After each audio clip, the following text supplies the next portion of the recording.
এতটুকুন কথা নবীজি বললেন, কেউ কিছু বুঝলো না। হযরতে আবু বকর রাদিয়াল্লাহু তাআলা আনহু হুজুরের এই কথা শুনে কাঁদতে কাঁদতে তিনি অস্থির হয়ে যাচ্ছেন। সাহাবীরা চিন্তা করলেন, হুজুর কার কথা বলেছেন, তাতে কান্নার কি আছে? বয়োবৃদ্ধ জ্ঞান বৃদ্ধ হযরতে আবু বকর রাদিয়াল্লাহু তাআলা আনহু বুঝতে পেরেছেন এই পৃথিবীর সব সম্পদ তো আল্লাহ হুজুরকেই দিতে চেয়েছিলেন। তিনি সমস্ত সম্পদকে উপেক্ষা করে তার মাবুদের সঙ্গে দেখা করার জন্য প্রস্তুতি নিয়েছেন। তার মানে হলো আল্লাহ নবী বিদায় হয়ে যাবেন, আমরা নবী থেকে এতিম হয়ে যাব। নবীজি ঘরের মধ্যে প্রবেশ করলেন, প্রচন্ড জ্বর এলো। এই প্রচন্ড জ্বর নিয়ে তিনি শুয়ে আছেন, কখনো বেহুশ কখনো হুশ। এর মধ্যে সারাজান হয়ে গেল। সাহাবীরা বহুক্ষণ অপেক্ষা করে হযরত আবু বকরের ইমামতিতে নামাজ শুরু করলেন। হুজুরের হুশ এলো, প্রশ্ন করলেন, আয়েশা রে এখন কোন সময়? হযরত আয়েশা বলেন, ইয়া রাসূলুল্লাহি, মসজিদে নববীতে নামাজ শুরু হয়ে গেছে। সাহাবীরা অনেকক্ষণ অপেক্ষা করে আমার বাবার ইমামতিতে নামাজ পড়তেছে সবাই, কিন্তু সাহাবীরা কেঁদে কেঁদে নামাজের মধ্যেই কাঁদতে কাঁদতে অস্থির হয়ে যাচ্ছে। তাদের মনে ধারণা হয়েছে নবীজির পেছনে নামাজ পড়ার কিসমত থেকে তারা মাহরুম হয়ে গেল। নবীজি বলেন, আয়েশা দরজা খুলে দাও আর আমার মাথাটা একটু উঁচু করে ধরো, আমি একটু নামাজের দৃশ্যটা দেখি। দরজা খুলে দেওয়া হলো, নবীজির মাথা উঁচু করে ধরা হলো। নামাজের জামাতের দৃশ্য দেখে নবীজি আবার শুয়ে পড়লেন। হযরত আয়েশা লক্ষ্য করে দেখেন নবীজির দুই চোখের কোণা দিয়া পানি পড়তেছে। মা আয়েশা জিজ্ঞেস করেন, ইয়া রাসূলুল্লাহ, হে নামাজের দৃশ্য দেখে চোখে কেন পানি এলো? হুজুর বলেন, আয়েশা রে এটা কোনো দুঃখের পানি নয়, এটা তৃপ্তির পানি। এই যে জামাত নামাজ পড়তেছে লোকেরা, এই জামাত কায়েমের জন্য তায়েফের ময়দানে অনেক রক্ত আমার ঝরেছে, দামদার মোবারক শহীদ হয়েছে, সাহাবায়ে কেরাম জীবন দিয়েছে। এই যে জামাত আমি দেখতে পেলাম, ভবিষ্যতের একটা ছবি যেন চোখে ধরা পড়লো। আমার মনে হলো কিয়ামত পর্যন্ত এই পৃথিবীতে আমার যত উম্মত আসবে তারা এইভাবে করে জামাতে নামাজ আদায় করবে। নবীজি মাথার কাছে মালাকুল মউত যখন এসে গেছেন, আমার ভাইরা এই পৃথিবীতে যত নবীরা এসেছিলেন মৃত্যুর সময় সমস্ত নবীরা শেষ কথা যেটা বলেছেন, হাদিস, সমস্ত নবীরা উম্মতের জন্য মৃত্যুর মুহূর্তে শেষ কথা যেটা বলেছেন সেটা হলো আসসালাত আসসালাত, নামাজ নামাজ। বিদায় মুহূর্তে মেয়ের কথা বললেন না, কলিজার টুকরা নাতির কথা বললেন না, জামাইয়ের কথা বললেন না, স্ত্রীর কথা বললেন না, মৃত্যুর সময় শেষ কথা বললেন আসসালাত আসসালাত ওয়া মা মালাকাত আইমানুকুম, নামাজ নামাজ, আমার উম্মতেরা নামাজ, আমার উম্মতেরা নামাজ ছেড়ে দিও না, নামাজ।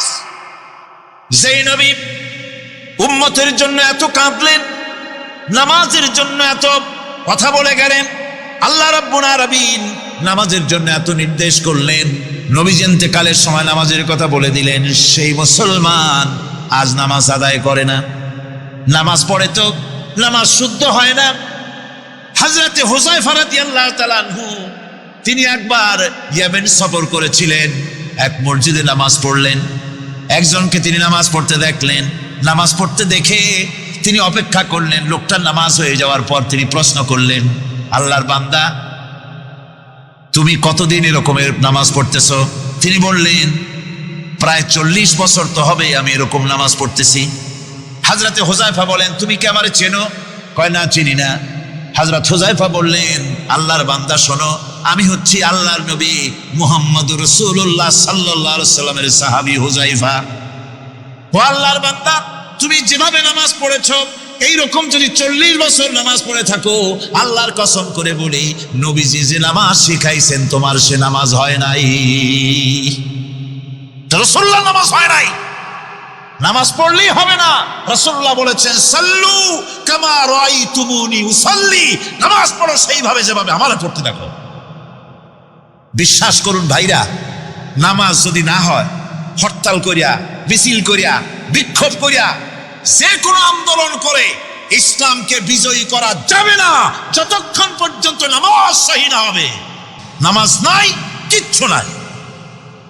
ঠুকঠাক করে 2টা সেজদা দিয়ে উঠে যাবেন, আপনার ইসলামী আন্দোলনের 4 পয়সার দাম নাই। নামাজ আগে, জিহাদের ময়দানেও নামাজ, যেখানে আছেন ওখানেই নামাজ পড়তে হবে, আর তা পড়তে হবে আদবের সাথে, মুহাব্বতের সাথে। এটা পাগলামি না, নামাজ সহিভাবে আদায় করতে হবে। নামাজ থেকে দাঁড়াবেন, রুকুত থেকে দাঁড়ায় গেলেন, বলবেন রব্বানা লাকাল হামদ, কোন রব্বানা লাকাল হামদ হামদান কাসীরান তাইয়িবান মুবারাকান ফিহি। একজন সাহাবী এই দোয়াটা পড়ছিলেন। নামাজ শেষ করে আল্লাহর নবী প্রশ্ন করলেন, নামাজের ভিতরে অতিরিক্ত এই কথাগুলি কে বলেছো? সাহাবী ভয় পেয়ে গেলেন। ভয় তিনি বললেন, হুজুর আমি বলেছি। হুজুর বললেন, তুমি জানো না আমি নবী, তুমি নবী না, আমি যা দেখি তুমি দেখতে পাও না। তুমি যখন এই দোয়াটা পড়তেছিলেন আমি লক্ষ্য করেছিলাম আল্লাহর রহমতের ফেরেশতারা প্রতিযোগিতা করতেছিল তোমার আমল নামায় কে কত বেশি নেকি লিখবে। রুকুতে দাঁড়ায়া এটা পড়বেন, সেজদায় চলে যাবেন, 2 সেজদার মাঝখানে ততক্ষণ বসে থাকবেন যতক্ষণ একটা সেজদার ভিতরে ছিলেন। পড়বেন আল্লাহুম্মা গফিরলি ওয়ারহামনি ওয়াহদিনি ওয়াআফিনি ওয়ারযুকনি। নামাজের মধ্যে দোয়া করতেছেন, আল্লাহ আমারে ক্ষমা করে দাও। এসব দোয়া সব হুজুরের। আমাকে ক্ষমা করো, আমাকে হেদায়েত দাও, আমাকে সুস্থ করো, আমাকে রহম করো, আমাকে রিজিক দাও। সুবহানাল্লাহ। নামাজের ভিতরে দোয়া কবুলের সময়, নামাজের সেজদার ভিতরে দোয়া কবুল হয়। এইভাবে করে রাসূল করিম সাল্লাল্লাহু আলাইহি ওয়াসাল্লামের নামাজটা কেমন হাক্কানি উলামাদের কাছ থেকে জেনে নেবেন। যেহেতু হুজুর বলেছেন সাল্লু কামা রাআইতুমুনি উসাল্লি, নামাজ পড়ো সেইভাবে যেভাবে আমাকে পড়তে দেখো। নামাজের ভিতরে একাগ্রতা লাগবে, ভালোবাসা লাগবে, ভয় লাগবে, মুহাব্বত লাগবে। পরিপূর্ণ সময় নিয়ে শান্তিপূর্ণভাবে নামাজ পড়তে হবে। আর যত তাড়াহুড়া সব হচ্ছে নামাজের মধ্যে, ঠিক কিনা ভাইরা? রাসূল করিম সাল্লাল্লাহু আলাইহি ওয়াসাল্লামের যে নামাজ, হুজুর যেভাবে নামাজ পড়েছেন হাদিসে যা পাওয়া যায়, হাদিসে বুখারীতে সব আছে, দেখে নেবেন, সেইভাবে নামাজটা আদায় করে নেবেন। কিয়ামতের দিন আল্লাহ রাব্বুল আলামিন সর্বপ্রথম বান্দাকে প্রশ্ন করবেন কি? বুখারী শরীফে এসেছে, আন আবি হুরায়রা রাদিয়াল্লাহু তাআলা قال سمعت رسول الله صلى الله عليه وسلم يقول إنما يحاسب به العبد يوم القيامة من عمله صلاته। বুখারী শরীফের হাদিস, আল্লাহ রাব্বুল আলামিনের নবী বলেন, হযরত আবু হুরায়রা হাদিসখানা বর্ণনা করেছেন, তিনি বলেন যে আমি রাসূলের মুখে শুনেছি কিয়ামতের দিন আল্লাহ রাব্বুল আলামিন সর্বপ্রথম তার বান্দার কাছে প্রশ্ন করবেন, বান্দা নামাজ আদায় করেছিলি কিনা? নামাজ সর্বপ্রথম প্রশ্ন। যেরকম সর্বপ্রথম প্রশ্নটা কি? নামাজ। এই নামাজ আপনার বাচ্চাদেরকে যখন 7 বছর বয়স হবে নামাজের হুকুম করবেন। 10 বছরে নামাজ না পড়লে প্রহার করতে বলা হয়েছে। মেয়েদের মাসের ভিতরে কখনো কখনো তাদের যে সমস্ত মাসলা মাসাইল আছে সেই অনুযায়ী কখনো তাদের ক্ষমা আছে, বাকি তাদের নামাজ পড়তে হবে। আর পুরুষের জন্য পাগল হয়ে যাওয়া, বেহুশ হয়ে যাওয়া ছাড়া নামাজ মাপ নাই, নামাজ পড়তেই হবে। এই যে নামাজ, যে নামাজ না হলে ঈমান থাকবে না, ঈমান নষ্ট হবে, কিয়ামতে জাহান্নামে যাওয়া লাগবে। এসব কথা শোনার পর আজকের তাফসীরুল কোরআন মাহফিলে আমরা কি ওয়াদা করতে পারি যে আমরা মালাকুল মউত যতক্ষণ পর্যন্ত আমাদের মাথার কাছে না আসবে নামাজ ছেড়ে দেব না? এই ওয়াদা কি করতে পারি? 2 হাত উঁচু করুন, বলেন ইয়া আল্লাহ, আমি তোমার নামে শপথ করছি, যতদিন মালাকুল মউত আমার মাথার কাছে না আসতেছে ততদিন পর্যন্ত ফরজ নামাজ, ফরজ রোজা ছেড়ে দেব না। ইয়া আল্লাহ, মৃত্যু পর্যন্ত আমার এই ওয়াদা পালনের তৌফিক আমাকে দান করো, আমিন। আল্লাহ পাক আমাদের এই ওয়াদা মঞ্জুর করুন, জোরে কোন আমিন। আলোচনার শেষ পর্যায়ে এখন আমরা মুনাজাতের দিকে যাব। দাঁড়ানো ভাইয়েরা সবাই বসেন, মুনাজাতের শরীক হন। আল্লাহ রাব্বুল আলামিন নামাজের জন্য আমাদেরকে দোয়া শিখাই দিয়েছেন, কোন সুবহানাল্লাহ। কে শিখাইছেন দোয়া? আল্লাহ পাক দোয়া শিখালেন। রব্বি জাআলনি মুকিমাস সালাতি ওয়া মিন যুররিয়াতি রব্বানা ওয়া তাকাব্বাল দুআ। আয় আল্লাহ, আমারে আমার বিবি বাল বাচ্চারে নামাজের উপরে প্রতিষ্ঠিত করো। আল্লাহ, তুমি দয়া করে দোয়া কবুল করো। জোরে কোন আমিন। ওই যে হযরত ইব্রাহিম আলাইহিস সালাম বলেছিলেন, ইন্নী ওয়াজ্জাহতু ওয়াজহিয়া লিল্লাযী ফাতারাস সামাওয়াতি ওয়াল আরদ। জানেন আপনারা? পড়েন, ইন্নী ওয়াজ্জাহতু ওয়াজহিয়া লিল্লাযী ফাতারাস সামাওয়াতি ওয়াল আরদ হানিফা ওয়া মা আনা মিনাল মুশরিকিন। নিশ্চয় আমার মুখ ঘুরায় দিলাম কার দিকে? যিনি আকাশ এবং জমিনের স্রষ্টা, সব কিছুর মালিক যিনি, তার দিকে আমি মুতাওয়াজ্জা হলাম। নামাজের অর্থই হচ্ছে মুতাওয়াজ্জা হওয়া, মুখ ঘুরিয়ে দেওয়া, চেহারা ঘুরিয়ে দেওয়া। আর নামাজের আরেক অর্থ হচ্ছে নিকটবর্তী থেকে আরো নিকটবর্তী হওয়া। আল্লাহ রাব্বুল আলামিন বলেন, নিকটবর্তী হতে হলে ওয়াসজুদ ওয়াকতারিব, সেজদা দাও আর সেজদার মাধ্যমে আমার নিকটবর্তী হয়ে যাও। সেজদা দিলেই আল্লাহর নিকটবর্তী হওয়া যায়। কোন সুবহানাল্লাহ।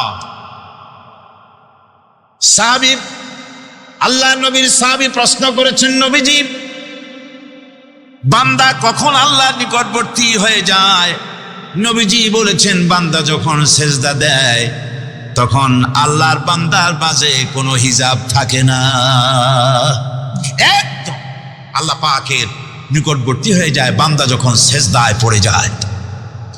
সুতরাং নামাজ হচ্ছে নিকটবর্তী হওয়া, সালাত এটা হচ্ছে নিকটবর্তী হওয়া। নামাজ ফরজ হওয়ার কারণ হচ্ছে এই যে মানুষ আল্লাহর বান্দা বা গোলাম হিসেবে সৃষ্টি হয়েছে, তাই একমুখী হয়ে রবের বন্দিগি করা এটা হচ্ছে তার স্বাভাবিক একটা প্রকৃতি। আল্লাহ রাব্বুল আলামিন এই প্রকৃতির দাবি মিটাবার জন্যই নামাজের ব্যবস্থা করেছেন। মানুষের ফিতরত, মানুষের নেচার, মানুষের ফিতরত হচ্ছে এই যে কারো না কারো কাছে মাথা নত করা, হাত জোড় করা, মাথা নত করা, সার্বভৌমত্বের মালিক কাউকে মনে করা। হাত জোড় করতে হলে, মাথা নত করতে হলে, সার্বভৌমত্বের মালিক হিসেবে কাউকে গ্রহণ করতে হলে আল্লাহর বিকল্প কেউ আছে নাকি? ইসলামের মূল দাওয়াতটা হলো ফিতরত অনুযায়ী দাওয়াত দেওয়া হয়েছে। মানুষ যেন মাথা নত করে, গোলামি করে। এজন্য আল্লাহ রাব্বুল আলামিন বলেছেন যে আমি মানুষ এবং জিনকে সৃষ্টি করেছি, তার কারণটাই হলো মা খালাকতুল জিন্না ওয়াল ইনসা ইল্লা লিয়াবুদুন। মানুষ আর জিন জাতিকে সৃষ্টি করা হয়েছে ইবাদতের জন্য, গোলামির জন্য। ইবাদত আর গোলামি এটাই করতে হবে, গোলামি করতে হবে, দাসত্ব করতে হবে। আর এই দাসত্ব, আল্লাহর আনুগত্যই গোলামির দাওয়াত দিয়েছেন দুনিয়ার সব নবীরা। কোন নবী বলেন নাই যে আমার গোলামি করো, কেউ বলেছেন? আল্লাহ পাক বলেন, ওয়ালাকাদ বা'আসনা ফি কুল্লি উম্মাতির রাসূলা আন ইবুদুল্লাহা ওয়াজতানিবুত তাগুত। প্রত্যেক জাতির জন্য আমি রাসূল প্রেরণ করেছি, তারা মানুষকে দাওয়াত দিয়েছেন এই কথা বলে যে এক আল্লাহর গোলামি করো, তিনি ছাড়া কোনো ইলাহ নাই, আইনদাতা নাই, বিধানদাতা নাই, তার গোলামি, তার সামনে মাথা নত করে দাও। নামাজ হচ্ছে তাওহীদের অবশ্যম্ভাবী এক বহির্প্রকাশ। তাওহীদের জন্য তাওহীদবাদী মানুষ যারা, তাদেরকে নামাজ আদায় করতেই হবে। আকীদা বিশ্বাসের দিক থেকে তাওহীদ যদি হয় পুরা দ্বীনের মূল উৎস, তাহলে আমলের দিক থেকে নামাজ হচ্ছে পুরা দ্বীনের মূল ভিত্তি। নামাজ হচ্ছে আমলের মূল ভিত্তি, এর বাস্তবায়ন ছাড়া দ্বীন পূর্ণ হয় না। নামাজ মুমিনের কেবলমাত্র একটি উত্তম আমলই নয়, বরং নামাজ হচ্ছে ইমানের মূল ভিত্তি। যার কাছে নামাজ নাই তার কাছে কিছুই নেই। রাসূল করিম সাল্লাল্লাহু আলাইহি ওয়াসাল্লাম বলেছেন যে নামাজ যে ব্যক্তি পড়ে না, আল্লাহ পাকের সাথে তার কোনো সম্পর্ক বাকি থাকে না।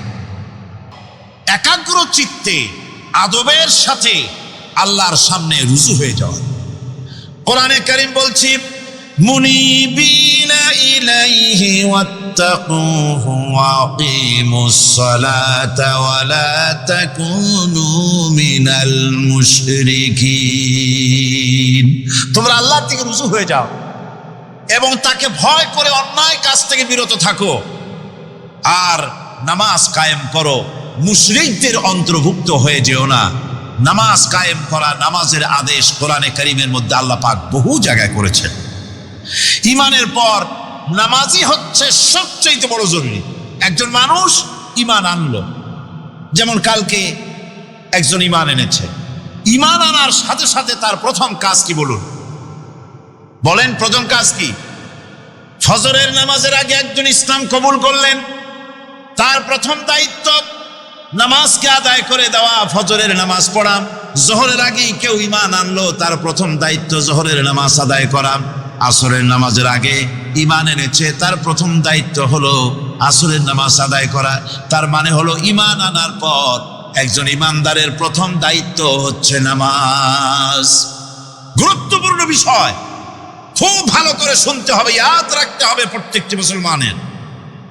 এই নামাজ কি জিনিস, কেমনে আদায় করতে হবে, আদায় না করলে কি হবে, গুরুত্বপূর্ণ এই কথাগুলি প্রত্যেকের স্মরণ রাখতে হবে। কিয়ামতের দিন মানুষ যে জাহান্নামে যাবে, জাহান্নামের জন্য, জাহান্নামে যে সব কারণে যাবে তার মধ্যে বড় কারণ কালকে বলেছিলাম, দেখি মনে আছে নাকি? বড় কারণ কয়টা? আলহামদুলিল্লাহ মনে আছে। আল্লাহ রাব্বুল আলামিন বলেন, ইয়াতাসাআলুনা আনিল মুজরিমিন। কিয়ামতের দিন অপরাধীদেরকে জিজ্ঞেস করা হবে, মা সালাকাকুম ফি সাকার, জাহান্নামে কেন আসছো? জবাবে তারা বলবে, ক্বালু লাম নাকু মিনাল মুসাল্লিন ওয়া লাম নাকু নুতঈমুল মিসকিন। নামাজ পড়ি নাই আর এতিম মিসকিনদের খেতে দেই নাই, এই কারণেই জাহান্নামে এসেছি। কল নাউযুবিল্লাহ। নামাজ যারা পড়বে না জাহান্নামে যেতে হবে। কোথায় যেতে হবে?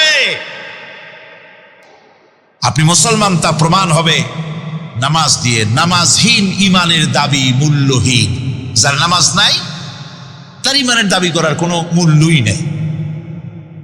অনেক এরকম কথা বলে, হুজুর আমি মানুষটা নিতান্ত খারাপ না, যাই মনে করেন, গ্রামে রাস্তা বানাইছি, ব্রিজ করে দিয়েছি, কালভার্ট করেছি, এতিম মিসকিনরে তাও মাঝে মধ্যে খাবার দেই, বিধবারে কাপড় চোপড় দেই, মানুষটা আমি নিতান্ত খারাপ না, তবে এই মাঝে মধ্যে একটু নামাজ পড়ি না, তাতে কি আমার ইমান নষ্ট হয়েছে নাকি? আমি বলি, ভাই ইমানই তো নাই, নষ্ট হবে কি? ইমান থাকলে না নষ্ট হবে? ইমান নাই। সুতরাং একজন মুসলমান যদি নামাজ না পড়ে, নিজেকে মুসলমান বলে দাবি করার কোনো হক তার নাই, দাবি করার অধিকার নাই। নামাজ হচ্ছে জিন্দিগি, নামাজটাই মূলত জিন্দিগি। নামাজটা কি? জিন্দিগি। আল্লাহ রাব্বুল আলামিন শিখাচ্ছেন, কুল ইন্না সালাতি ওয়া নুসুকি ওয়া মাহইয়ায়া ওয়া মামাতি লিল্লাহি রাব্বিল আলামিন। মুহাব্বতের সাথে সবাই পড়েন, কুল ইন্না সালাতি ওয়া নুসুকি ওয়া মাহইয়ায়া ওয়া মামাতি লিল্লাহি রাব্বিল আলামিন। বলো আমার নামাজ, বলো আমার নামাজ, আমার কোরবানি, আমার হায়াত, আমার মত সবকিছুই আল্লাহ রব্বুল আলামিনের জন্য নিবেদিত। আমার বেঁচে থাকা, আমার মরে যাওয়া সব আল্লাহর জন্য। সে আল্লাহ রব্বুল আলামিন, তার জন্য সবকিছু নিবেদিত করতে হবে। আল্লাহ পাকের গোলাম আমাদের বানিয়েছেন। আল্লাহ আমাদের গোলামি করা লাগবে। আর গোলামির নমুনা যাকাত দিয়া, হজ দিয়া, দান দিয়া, সদকা দিয়া, কোন জিনিস দিয়ে নামাজের মতো গোলামির উৎকৃষ্ট প্রমাণ বা নমুনা আর কিছুতে নাই। বাদশাহ হোক, মন্ত্রী হোক, পীর হোক, মওলানা হোক, মুহাদ্দিস হোক, বড় লোক হোক, গরিব হোক, পুরুষ হোক, নারী হোক, যাই হোক, নামাজে দাঁড়াইলো একেবারে কান্ডারে ধরিয়া, কানের কাছে হাত দিয়া, হাত দুটো বাঁধিয়া মাথা নিচের দিকে দিয়ে দাঁড়ায় গেল। কিসের মতো? আসামির মতো, গোলামের মতো। সুবহানাল্লাহ। এদিক ওদিক তাকাইতে পারবা না, চোখটা থাকবে সেজদা যেখানে দিবা সেখানে। তাকানো নিষেধ, সেজদার দিকে তাকাও। এরপরে যখন রুকুতে গেলেন, গোলামির নমুনা হয়ে গেল। গোলামের এরকম মাথা নিচু করে থাকতে হয় প্রভুর সামনে। গেলেন রাজা, বাদশাহ, বড় লোক, সব অহংকার চূর্ণ হয়ে গেল। নাক আর কপাল দিয়া আমার মাবুদের দরবারে মাথাটা লাগাই দিলাম জমিনের উপরে। সুবহানাল্লাহ। আমি আমার ভাষায় বলি, আমি আমার ভাষায় কথাটা এভাবে বলি, এই জমিনটা যদি কাগজ হয় আর আমার নাকটার কপালটা যদি কলম হয়, তাহলে আমি যে গোলাম দৈনিক 5 বার আমার নাক আর কপাল দিয়া জমিন নামক কাগজের উপরে, দাস খতের উপরে দৈনিক 5 বার নাক আর কপাল দিয়া সই করে দেই, আল্লাহ আমি তোমার গোলাম, আর কারো গোলাম নই, আমি একমাত্র তোমার গোলাম। ঘুমের থেকে উঠে সেজদা দিয়ে বলি, দুপুরের সময় কাজ ফালাইয়া আর একবার বলি, বিকেল আসার আগে আসরে আর একবার বলি, দিন যখন শেষ হয় আর একবার বলি, রাতে যখন শুতে যাই আর একবার সেজদা দিয়া ঘোষণা করি, মাবুদ আমি তোমার গোলাম। সুবহানাল্লাহ। কোরআনে কারীম বলছে, ফাইন তাবু ওয়া আকামুস সালাতা ওয়া আতাউজ যাকাতা ফাইখওয়ানুকুম ফিদ্দীন। সূরা তওবা এসেছে, তারা যদি তওবা করে আর নামাজ কায়েম করে, যাকাত যদি আদায় করে, তাহলে এখন তোমাদের সে দ্বীনি ভাই, এখন ভাই হয়ে গেল। একটু আগে ছিল কাফের, মুশরিক, এখন তোমার দ্বীনি ভাই। দ্বীনের গণ্ডির মধ্যে প্রবেশ করা, কলেমা পড়ার সাথে সাথেই নামাজ। নামাজ হচ্ছে দ্বীনের প্রধান গেট, দ্বীনের প্রধান তোরণ। দ্বীনের মধ্যে প্রবেশ করার জন্য এই গেট দিয়ে প্রবেশ করতে হবে। সুতরাং এই নামাজের এতই গুরুত্ব দেওয়া হয়েছে। ইসলাম যদি ক্ষমতায় আসে, আল্লাহ যেন এনে দেন, জোরে কোন আমিন। ইসলাম যদি ক্ষমতায় এসে যায়, রব্বুল আলামিন তাফসীর মাহফিল, কোরআন সামনে নিয়ে আশা করে তোমার দরবারে দোয়া করি, এই বিশাল জনসমুদ্রের দোয়া কবুল করো মাবুদ গো, এই বাংলাদেশকে ইসলামের দেশ বানাইয়া দাও। দেশটা যদি ইসলামের হয়ে যায়, আইন যদি আল্লাহর হয়, শাসন যদি সৎ লোকেরা করে, রব্বুল আলামিন কোরআন শরীফে বলেন, তাহলে তারা 4টা কাজ করবে। আল্লাযীনা ইম্মাক্কান্নাহুম ফিল আরদ আকামুস সালাতা ওয়া আতাউজ যাকাত ওয়া আমারু বিল মা'রুফি ওয়া নাহাউ আনিল মুনকার।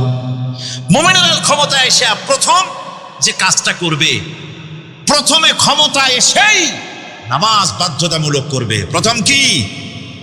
ওয়াজ নসিহতে অনুরোধ করা হবে না, বাবাজিরা আল্লাহর রাস্তায় নামাজটা পড়ে না। রেডিও এবং টেলিভিশনের মাধ্যমে রাষ্ট্রপ্রধান অর্ডার করে দিবেন, আজ থেকে বাংলাদেশের 12 কোটি তাওহীদি জনতা, নারী পুরুষ যারা আকেল বালিগ, সকলের জন্য নামাজ বাধ্যতামূলক, নামাজ পড়তেই হবে। আজানের সাথে সাথে অফিস, আদালত, কল কারখানা, ক্ষেত খামার, শিক্ষাঙ্গন সব ডেডলক হয়ে যাবে। আধা ঘন্টার জন্য বন্ধ হয়ে যাবে। যারা মুসলমান অফিসে, কলেজে, ইউনিভার্সিটিতে, সর্বত্র তারা নামাজের জন্য প্রস্তুতি নেবেন। আধা ঘন্টার ভিতরে নামাজ আর খানা সেরে আবার কলেজ চলবে, বিশ্ববিদ্যালয় চলবে, কল চলবে, কারখানা চলবে, ক্যান্টনমেন্ট চলবে, সেক্রেটারিয়েট চলবে, সব আপন গতিতে চলতে থাকবে। আল্লাহর রহমত, বরকত আকাশ থেকে নাজিল হয়ে যাবে। আর এই অর্ডার যে দেওয়া হবে, নামাজ পড়বেন, নামাজ পড়বেন সেখানে। থানায় যখন আজান হবে, থানায় আজান হয়ে গেছে, থানার স্টাফ পুলিশ যারা আছে জামাতে খাড়া হয়ে যাবে, ইমামতি করবেন ওসি সাহেব। এসপির অফিসে এসপি সাহেব ইমামতি করবেন, ডিসি সাহেব তার অফিসে ইমামতি করবেন, মন্ত্রী সেক্রেটারিয়েট ইমামতি করবেন, প্রেসিডেন্ট বঙ্গভবন ইমামতি করবেন, বিশ্ববিদ্যালয়ের ভাইস চ্যান্সেলরের ইমামতিতে সে জায়গার মুসলমান ছাত্র ছাত্রী, শিক্ষক শিক্ষয়িত্রী এক জামাতে নামাজ আদায় করবে। এই যদি হয় চিত্র দেশের, অপরাধ থাকবে। থানায় ওসি সাহেব নিজেই যদি জামাতের ইমামতি করেন, এইভাবে নামাজ আদায় করেন পুলিশদের নিয়ে, জামাতে ঘুষ আর খাবে তারা? সুতরাং নামাজ বাধ্যতামূলক করে দেওয়া হবে। নামাজ বাধ্যতামূলক, সকলকে নামাজ পড়তে হবে। নামাজ হচ্ছে অপকর্মের প্রতিবন্ধক। নামাজ পড়লে অন্যায় কাজ থেকে বাঁচার পর, অন্যায় থেকে বাঁচায় কিসে? নামাজ। আল্লাহ রাব্বুল আলামিন বলেন, উতলু মা উহিয়া ইলাইকা মিনাল কিতাবি ওয়া আকিমিস সালাম ইন্নাস সালাতা তানহা আনিল ফাহশাই ওয়াল মুনকার। হে নবী, এই কিতাব তেলাওয়াত করো, যা তোমার প্রতি অবতীর্ণ করা হয়েছে, এই কিতাব তেলাওয়াত করো আর নামাজকে প্রতিষ্ঠা করো। নিঃসন্দেহে নামাজ মানুষকে পাপাচার থেকে বাঁচায়া দেয়। অশ্লীলতা, পাপাচার থেকে মানুষকে বাঁচায় কে? জোরে চিল্লায় এখন কে? নামাজ। এই নামাজ মানুষকে অন্যায় কাজ থেকে বাঁচায় দেয়। নামাজ যে মানুষকে অন্যায় কাজ থেকে বাঁচায়, কেমনে বাঁচায়? আমরা যে নামাজ পড়ি, এই নামাজে তো আমাদেরকে অন্যায় কাজ থেকে বাঁচাইতে পারে না। নামাজি বহুত মানুষ আছে অন্যায় করে, করে কিনা কন? না করে না? করে। নামাজি অথচ অন্যায় করে। আর আল্লাহ বলছেন নামাজিকে, নামাজটাকে অশ্লীলতা থেকে ফিরায়। তাহলে কথা কারটা ঠিক? আল্লাহটা। জোরে বলেন, কারটা ঠিক? অবশ্যই আমার আল্লাহর কথা হক। প্রথম যে কথাটা সেটা হচ্ছে এই যে আমরা যা নামাজে পড়ি আমরা তা বুঝি না। কথা ঠিক কিনা? আমি যদি এখন প্রশ্ন করি সামি আল্লাহু লিমান হামিদা অর্থ কি কন, ফার্স্ট ডিভিশনে কয়েকটা লেটার নিয়ে ফেল করবেন, এরকম লোক আছেন না নাই? সুবহান রাব্বিয়াল আলা অর্থ কি জানি না, সুবহান রাব্বিয়াল আযীমের অর্থ কি জানি না, দোয়া কুনুত অর্থ কি জানি না, তাশাহুদ অর্থ কি জানি না, সূরা ফাতিহার অর্থ কি জানি না। এমন কি উযুর মধ্যে কয়টা ফরজ তা অনেকের জানা নাই। কথা কি বেশি বললাম না ঠিক বলছি? একজনে জিজ্ঞেস করলো, মিয়া উযুতে কয় ফরজ? ভাই হুজুর কি মনে করেন যে বুঝি জানি না? এটা তো সাধারণ ব্যাপার, বলেন না কয় ফরজ? উযুতে তো 17 ফরজ। কি কি কয়? হাত ধোয়া, পাও ধোয়া, মুখ ধোয়া, নাক ধোয়া, চোখ ধোয়া, জিহ্বা ধোয়া, মাথা ধোয়া। বলতে বলতে গুনে দেখা গেল প্রায় 19টার মতো বলছে। বলা হলো, মিয়া বললেন আপনি উযুতে ফরজ 17টা, কইলেন আপনি 19টা। কয় হুজুর জানি আরো, বলি না আপনাদের ভয়তে। উযু জানে না, নামাজ জানে না, তাকে এই নামাজ কেমনে ফিরাবে অন্যায় কাজ থেকে? কথা বুঝতে পেরেছেন? নামাজে আল্লাহু আকবার বললাম, এরপরে সানা পড়লাম, তারপরে সূরা ফাতিহা পড়লাম। সূরা ফাতিহার ভেতরে যে সমস্ত কথাগুলি বললাম সেই কথাগুলি বুঝি না, কি বলেছি তাও জানি না। এরপরে সুবহান রাব্বিয়াল আলা বলেছি, সুবহান রাব্বিয়াল আযীম বলেছি, সামি আল্লাহু লিমান হামিদা বলেছি, অর্থ কি জানি না। আল্লাহ তা শুনতে পান, যে ব্যক্তি আল্লাহর প্রশংসা করেন তিনি তা শুনতে পান। নামাজের মধ্যে আইডিয়া দেওয়া হচ্ছে, তুমি যে আল্লাহর জন্য নামাজ পড়তেছো, প্রশংসা করতেছো, এটা এমন নয় যে আল্লাহ পাক দেখছেন না বা শুনতেছেন না। তুমি যা বলতেছো, প্রশংসা করতেছো, আল্লাহ পাক তা শুনতে পাচ্ছেন। সামি আল্লাহু লিমান হামিদা, সুবহান রাব্বিয়াল আলা। আমি মহান সর্বশ্রেষ্ঠ আল্লাহ রাব্বুল আলামিনের পবিত্রতা ঘোষণা করছি, আমি তার প্রশংসা করছি। সূরা ফাতিহার কি আমরা বলি আপনারা ব্যাখ্যা দেখে বুঝে নিয়েন, সেগুলি আমি এখানে বলে বাকি কথা সব শেষ করতে পারবো না। নামাজে কি পড়েন সেটা যদি জানতেন অবশ্যই আল্লাহ রাব্বুল আলামিনের কথা কার্যকরী হয়ে যেত। ইন্নাস সালাতা তানহা আনিল ফাহশাই ওয়াল মুনকার। নামাজ মানুষকে পাপের কাজ অশ্লীলতা থেকে ফিরাতে পারে। আল্লাহ ইন্না বসাইছেন, নিশ্চয়ই, বেশক, অবশ্যই নামাজ পাপ থেকে ফিরাবে। কিন্তু কেমনে ফিরাবে নামাজ তো বুঝি না, নামাজ তো বুঝি না। খালি সেজদা দেয় জনমের মতো। আর সেজদা কি? নামাজে যদি দেখে ইমাম দেরি করতেছে, আত্তাহিয়াত পড়তে দেরি হয়ে যাচ্ছে, পিছন থেকে সিগন্যাল মারে,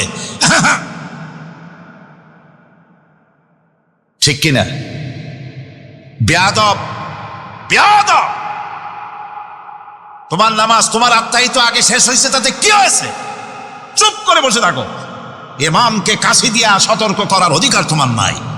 দুনিয়ার সমস্ত পয়গম্বর অত্যাচারিত হলেন, শুধু তাই নয়, বিশ্ব নবী আখিরি জামানার পয়গম্বর নবী মুহাম্মদ রাসূলুল্লাহ সাল্লাল্লাহু আলাইহি ওয়াসাল্লাম জাতির কাছে আসলেন।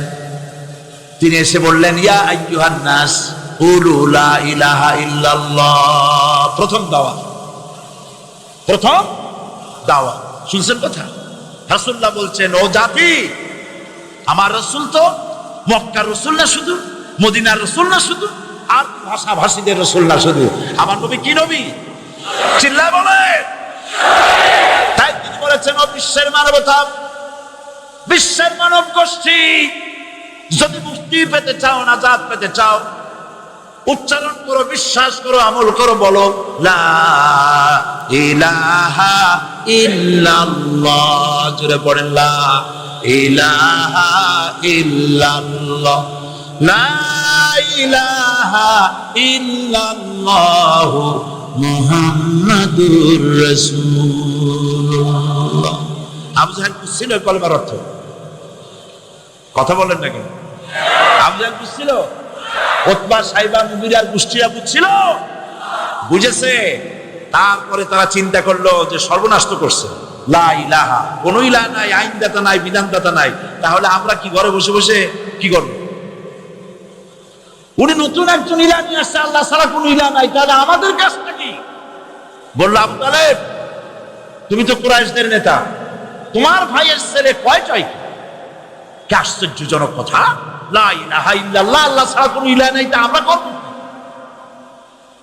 তোমার ভাতিজাকে বুঝাও লা ইলাহা ইল্লাল্লাহ দাওয়াত বন্ধ করে দিক, এর বিনিময়ে টাকা লাগে টাকা দেব, সোনা লাগে সোনা দেব, যত সুন্দরী মেয়ে চায় তাও দেব, নেতৃত্ব চায় তাও দেব, তবু যেন কালেমার দাওয়াত না দেয়। আসিনে কা হাদিসে আছে কিনা?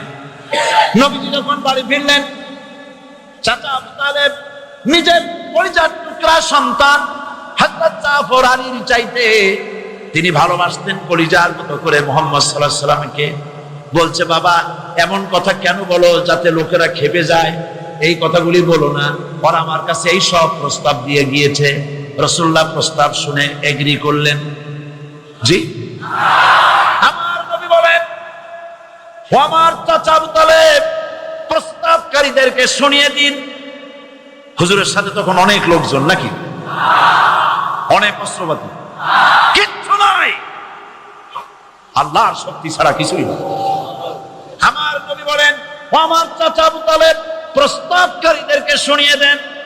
যেটা দেওয়া সম্ভব সেটা তো দূরের কথা, যেটা দেওয়া সম্ভব নয় তাও যদি তারা দিতে পারে আমারে, যেমন আকাশের সূর্যটা ধরে এনে ওরা যদি আমার ডান হাতে তুলে দেয়, আকাশের পূর্ণিমার চাঁদটা ধরে যদি বাম হাতে আমার তুলে দেয়, এর বিনিময়ে এক মুহূর্তের জন্য তাওহীদের দাওয়াত আমি বন্ধ করে দেব না। সুবহানাল্লাহ। তাদের এই প্রস্তাবকে যখন গ্রহণ করলো না, কাফেরেরা বুঝলো। আমি আগেই বলেছি, 3 শ্রেণীর লোক বাধা দিয়েছে। কয় শ্রেণী? প্রথম শ্রেণী কি? রাষ্ট্র শক্তি। তাদের হাতে অস্ত্রপাতি তো খুব শক্তি, আল্লামা সৈয়দ আবুদাল্লাহ মওদুদী রাহমাতুল্লাহ আলাইহি তিনি এক জায়গায় লিখেছেন, স্বৈরাচারীরা তার পতনের সমস্ত ছিদ্র বন্ধ করে, কিন্তু একটা ছিদ্র বন্ধ করতে পারে না, মনের ভুলে সে ছিদ্রটা থেকেই যায়, যেই ছিদ্র দিয়ে আসলে তার পতনটা হবে। ক্ষমতায় গিয়ে মনে করে চিরকাল ক্ষমতায় থাকবো। ভারতের প্রধানমন্ত্রী পণ্ডিত জওয়াহরলাল নেহেরু রাঁচি পাগলা কারদে গিয়েছেন, মেন্টাল হসপিটাল। পাগলেরা নেহেরুকে দেখে আশ্চর্য হয়ে গেছে, এত সুন্দর মানুষ, মাথায় কিস্তি টুপি, গায়ে শেরওয়ানি, মুসলমানি ড্রেসই আলাদা, যদিও তিনি হিন্দু ছিলেন, পরেছেন মুসলমানি ড্রেস। শেরওয়ানি কাদের পোশাক? কাদের পোশাক? হাতে ছড়ি নিয়ে হাঁটা, স্টাইল করে, সুন্দর পাজামা, সুন্দর টুপি, সুন্দর সাজসজ্জা করে, মুসলমানদের ড্রেস। এই ড্রেস পরে তিনি গিয়েছেন, সবসময় যে ড্রেস তিনি পরতেন। পাগলেরা জিজ্ঞেস করছে, তুমি কে গো? উনি বলছেন, আমারে চেনো নাই? আমি ভারতের প্রধানমন্ত্রী পণ্ডিত জওয়াহরলাল নেহেরু। পাগলেরা বলছে, ও সেই কথা। আমরাও যখন এই বিটালে আসছিলাম, এই তোমার মতো লম্বা লম্বা কথা আমরাও বলছি। থাকো আমাদের সাথে কিছুদিন, তোমার মাথাও ঠান্ডা হয়ে যাবে। ক্ষমতায় যারা থাকে, ক্ষমতার মোহে চতুর্দিকে অন্ধকার দেখে, মনে করে আমার পতন আর হবে না। কিন্তু তোমাকে বুঝিবে যে গোকুলে বাড়ি শেষে। গাড়ির চাকা সব সময় উপরে থাকে না, গাড়ির চাকা সব সময় উপরে থাকলে গাড়ি তো চলবেই না। গাড়ির চাকা ঘোরে বলেই তো গাড়ি চলে। সুতরাং এই উপরে, তোমার চাকা উপরে এখন আছে বলে হযরত সুমাইয়া রাদিয়াল্লাহু তাআলা আনহা কি নির্মম ভাবে, নিষ্ঠুর ভাবে তাকে শহীদ করা হলো। খাব্বাব, হুবাইব, হযরত খাব্বাব রাদিয়াল্লাহু তাআলা আনহুকে দেখে হযরত ওমর একদিন বলছিলেন, খাব্বাব তোমার পিঠে এত গর্ত কেন? এত গর্তওয়ালা পিঠ আর এত চিকুন কোমর আমি তো জীবনেও দেখিনি। হযরত খাব্বাব বলেছেন, ওমর জানো না, ইসলাম কবুল করার অপরাধে, কালেমা পড়ার অপরাধে কাফির বেঈমানেরা আমাকে মারধর করেছে। যখন আমি তাদের মারে কালেমা ছাড়ি নাই, তখন আগুন জ্বালায়া আগুনের আংটার উপরে, আংটা আগুনের উপরে আমাকে ঠিক করে শোয়ায়া, আমি যেন নড়াচড়া করতে না পারি সেজন্য আমার বুকের উপরে পাথর চাপা দিয়ে রেখেছে। আগুনে কষ্ট পুড়ে পুড়ে আগুন ভিতরে ঢুকেছে, গায়ের রক্ত আর চর্বি গলে গলে পড়ে আগুনগুলো নিভেছে। ওই পিঠে যে গর্ত হয়েছে আজও পর্যন্ত সেই গর্ত মিটে যায় নাই। হযরত খাব্বাব রাদিয়াল্লাহু তাআলা আনহু বলছেন, বুখারী শরীফে হাদিসে ভাবে এসেছে, ওয়ান খাব্বাব বিন আরিদ রাদিয়াল্লাহু তাআলা আনহু আন্নাহু ক্বাল শাকাউনা ইলা রাসূলিল্লাহ সাল্লাল্লাহু আলাইহি ওয়াসাল্লাম ওয়া হুয়া মুতাওয়াসসাদুন বুরদাতুন লাহু ফি জিল্লিল কাবা। আমি গেলাম রাসূলুল্লাহর কাছে, যে দেখি হুজুর বাইতুল্লাহ শরীফের ছায়ায় আর মা আরাম ফরমাচ্ছেন। আমি কাছে গিয়ে বললাম, আলা তাস্তানসিরু লানা, আলা তাদউ লানা ইয়া রাসূলুল্লাহ। হে রাসূল, আপনি কি আমাদের জন্য দোয়া করবেন না? আপনি কি আমাদের জন্য আল্লাহর কাছে সাহায্য প্রার্থনা করবেন না? মার খেয়ে খেয়ে তো শেষ হয়ে গেলাম। শুনতেছেন আপনারা? আপনার উঠে বসলেন, বললেন, খাব্বাব শোনো, তোমাদের আগে যারা এই পৃথিবীতে এসেছিলেন দ্বীনের দাওয়াত দেওয়ার জন্য, সমকালীন রাষ্ট্র শক্তি তাদেরকে ধরতো, ফায়ুখাযুর রাজুলু ফায়ুহবারু লাহু ফিল আরদ সুম্মা ইউতা বিল মানশাব। এরপরে করাত আনা হতো, ফায়ুদাউ আলা রাসিহি, এরপরে করাতটা মাথার উপরে রাখা হতো, ফায়ুজাআতু নিসফাইন, এরপরে করাত দিয়া চিরে চিরে জীবিত মানুষটাকে দ্বিখণ্ডিত করে ফেলে দিত। মা ইয়াসুদ্দুহু যালিকা দ্বীনি, এত কষ্ট দেওয়ার পরেও, এত জুলুম করার পরেও দ্বীনের দায়ীদেরকে এক চুল পরিমাণ আল্লাহর রাস্তা থেকে তারা সরাই দিতে পারে নাই। ওয়াল্লাহি, ও খাব্বাব, আমি আমার আল্লাহর নামে কসম করি। ও মুসলমান, কে কসম করতেছে? আল্লাহ রাসূল। আমি আমার আল্লাহর নামে কসম করি, ওয়াল্লাহি লা ইউতাম্মান্নাল্লাহু হাযাল আমর হাত্তা ইয়াসির রাকিবু মিন সানা ইলা হাদরামাউত।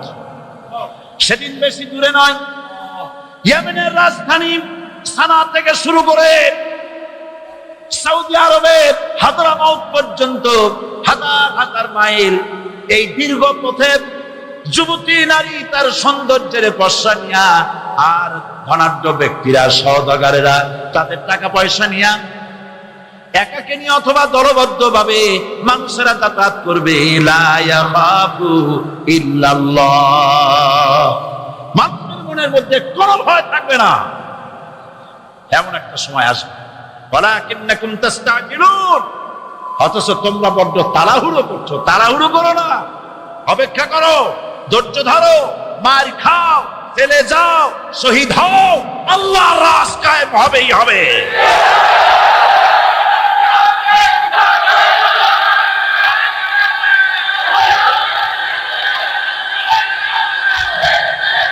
বিল্ডিং থেকে শিক্ষা গ্রহণ করুন, বিল্ডিং ইমারত দালান থেকে শিক্ষা গ্রহণ করুন। এই যেটা দালান আছে না পাশে, দেখতে পাচ্ছেন? এই দালান কি দিয়ে তৈরি করা হয়েছে বলেন? ইট। সমস্ত ইটেরা যদি ধর্মঘট করত, আমরা কেউ মাটির তলায় যাব না, কেউ আগুনে পুড়ে ঝামা হব না, পিক হব না, কেউ আমরা টুকরা টুকরা হব না, সবাই থাকবো উপরে উপরে, তাহলে কি দালান হইতো নাকি? এই বিল্ডিং নির্মাণ করতে গিয়া ইটের স্যাক্রিফাইস, হাজার হাজার ইটকে পিক হতে হয়েছে, পুড়ে যেতে হয়েছে, খোয়া হতে হয়েছে, ভেঙে টুকরা টুকরা হয়ে 50 ফিট মাটির নিচে যেতে হয়েছে। তারপরে ইমারত গঠন হয়েছে, সুন্দর দালান তৈরি হয়েছে। যারা ইসলামী শাসন চান, আল্লাহর দ্বীনকে বিজয়ী দেখতে চান, তাদেরকে অসংখ্য মানুষকে পোড়াইটের মতো জেলখানায় পুড়ে পুড়ে মরতে হবে, অসংখ্য মানুষকে ফাঁসির কাস্তে ঝুলতে হবে, গায়ে রক্ত দিতে হবে, শহীদ হতে হবে, তারপরে ইসলামের ইমারতটা কায়েম হয়ে যাবে। শায়ের কবি কি সুন্দর করে বলছেন, কবি সুন্দর করে বলছেন, ये शहादत गाहे उल्फत में कदम रखना, ये शहादत गाहे उल्फत में कदम रखना, लोग समझते हैं आसा है मुसलमान होना। शहादतेर ঈদগাহে শামিল হয়ে যাওয়া।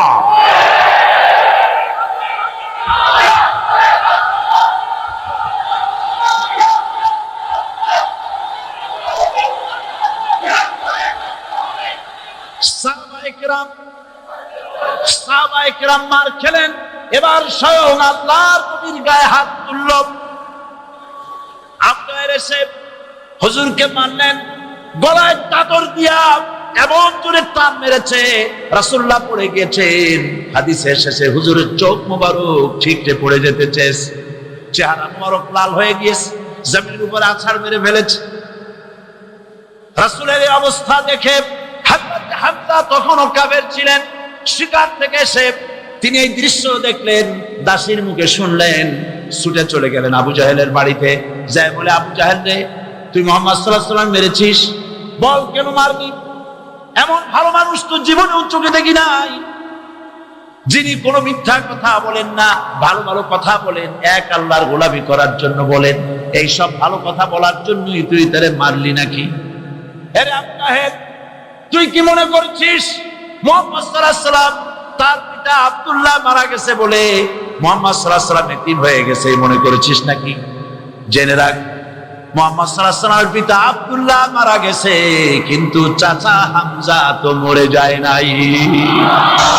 হাতের ধনুক দিয়া এমন জোরে আঘাত মারলেন, আবু জাহেলের মাথা ফেটে রক্ত ফিনকি দিয়ে বেরিয়ে এলো। হযরতে হামজা ঘরে ফিরে এসে রাসূল কারীম সাল্লাল্লাহু আলাইহি ওয়াসাল্লামের মস্তক মোবারক কোলে উঠায় নিলেন আর বললেন, বাবা, তোমাকে মেরেছে বলে আমি আবু জাহেলের মাথাটা ফাটাই দিয়ে আসছি, তুমি খুশি হও। হুজুর বলছেন, চাচা, কার মাথা ফাটাইছো এইটা বলে আমারে খুশি করতে পারবা না। হুজুর বলেন, হামজা, চাচা গো, আমি খুশি হব যদি একটিবার চাচা তোমার মুখে শুনতে পাই ঈমানের কালেমা। হযরত হামজা বলেন, মুহাম্মদ সাল্লাল্লাহু আলাইহি ওয়াসাল্লাম, আমি বুঝতে পেরেছি তুমি কোনো সাধারণ মানুষ নও। সাধারণ মানুষ হলে পরে তুমি প্রতিশোধে বিশ্বাসী হতে, খুশি হতে। প্রতিশোধে বিশ্বাসী হও নাই, তুমি অবশ্যই আল্লাহর নবী, কোনো সন্দেহ আমার নাই। তুমি সাক্ষী থাকো, আমি পড়ে নিলাম লা ইলাহা ইল্লাল্লাহু মুহাম্মাদুর রাসূলুল্লাহ। জোরে লা ইলাহা ইল্লাল্লাহু মুহাম্মাদুর রাসূলুল্লাহ। ঘাবড়াবার কারণ নাই। এর অর্থ এই নাই যে আপনারা কালেমার দাওয়াত দিবেন আর রাষ্ট্রশক্তি আপনারা পিটাইতেই থাকবে, আপনার কোনদিন আপনার সুদিন ফিরে আসবে না। বিষয়টা কি এমন না? আমার আল্লাহর ওয়াদা শুনুন, ওয়ালা তাহিনু ওয়ালা তাহজানু ওয়া আনতুমুল আ'লাউনা ইন কুনতুম মুমিনিন। মোমেন যদি হও আমি তোমাদেরকে বিজয় দান করব। সুবহানাল্লাহ বলে।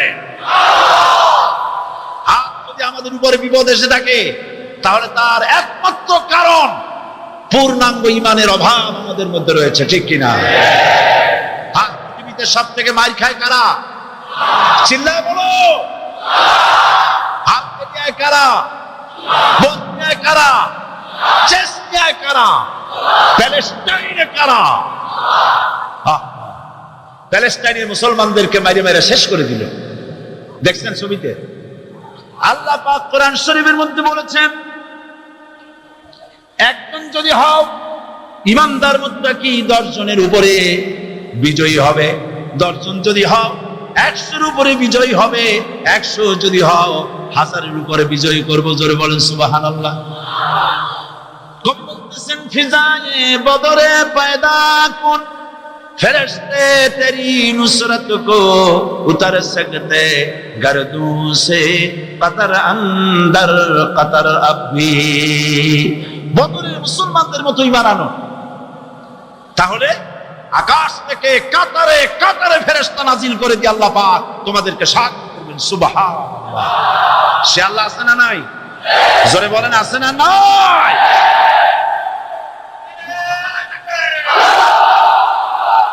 সেই আল্লাহ রাব্বুল আলামিন কোরআন কারীমের ভিতরে আয়াতুল কুরসির মধ্যে বলে দিয়েছেন, আল্লাহু লা ইলাহা ইল্লা হুয়াল হাইয়ুল কাইয়্যুম। প্রাণ খুলে সবাই পড়েন, বসা মানুষ, দাঁড়ানো মানুষ। আল্লাহু লা ইলাহা ইল্লা হুয়াল হাইয়ুল কাইয়্যুম। আল্লাহ রাব্বুল আলামিন, তিনি ছাড়া কোনো ইলাহ নাই, তিনি সার্বভৌমত্বের মালিক কেউ নাই আল্লাহ ছাড়া। এই কথা মানুষকে ঘোষণা করতে হবে। বাধা, এই কথা বললেই বাধা দেবে কয় শ্রেণীর লোক? 3 শ্রেণীর। প্রথম শ্রেণী হচ্ছে কে? রাষ্ট্রশক্তি। আজ তারা বাধা দিচ্ছে। আল্লাহর আইন দিয়ে দেশ চালাও, তারা তাদের মন মর্জি মোতাবেক আইন দিয়ে দেশ চালাবে। আল্লাহ পাক বলছেন, আলা আলাহুল খালকু ওয়াল আমরু। সৃষ্টি যার, আইন চলবে তার। কারো বাবার আইন চলতে পারে না, নিজেদের তৈরি করা আইন চলবে না। ইনিল হুকমু ইল্লা লিল্লাহ।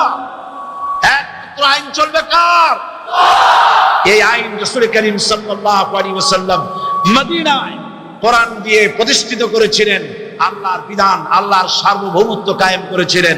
কোরআন সংবিধান হলো, চুরি বন্ধ হলো, ডাকাতি বন্ধ হলো, জিনা বন্ধ হলো, হত্যা বন্ধ হলো, ধর্ষণ বন্ধ হলো, সব কিছু বন্ধ হয়ে গিয়ে মুসলমানেরা শান্তি লাভ করলো, পৃথিবীর মানুষ শান্তি লাভ করলো।